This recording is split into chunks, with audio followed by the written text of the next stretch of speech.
Брисел и Софија да достават пишани гаранции дека и по евентуално отварање на македонскиот устав, Бугарија нема да испорача нови услови за почнување на преговорите. Председателот Стево Пендаровски по средбата со шефот на Европскиот совет Шарл Мишел во рамки на Приспа форумот порача дека Македонија нема видено што конкретно има во францускиот предлог за кривање на ветото.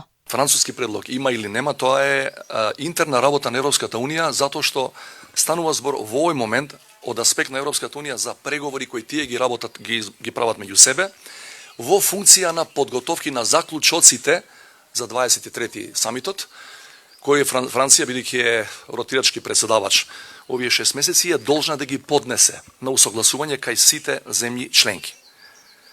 Значи, ние во Скопје, тука немаме видено француски предлог. Брисел не ветува дека во следните 10 дена до одржување на Европскиот самит ќе разубеди Бугарија да го подигне ветото за Македонија. Првиот човек на Европскиот совет Шарл Мишел од Охрид со порака дека Македонија ќе биде една од темите на состанокот на европските лидери, но не е во фокусот за одлучување. И затоа е многу важно да се одржува темпото, но исто така да се биде и исклучително активен во процесот на состанокот на Европскиот совет. Не сум 100% сигурен какви ќе бидат исходите, резултатите, но 100% сум сигурен дека ќе направам се со моите колеги за овој состанок да биде многу важен состанок и да ни овозможи да преземеме одлучувачки чекори за во иднина.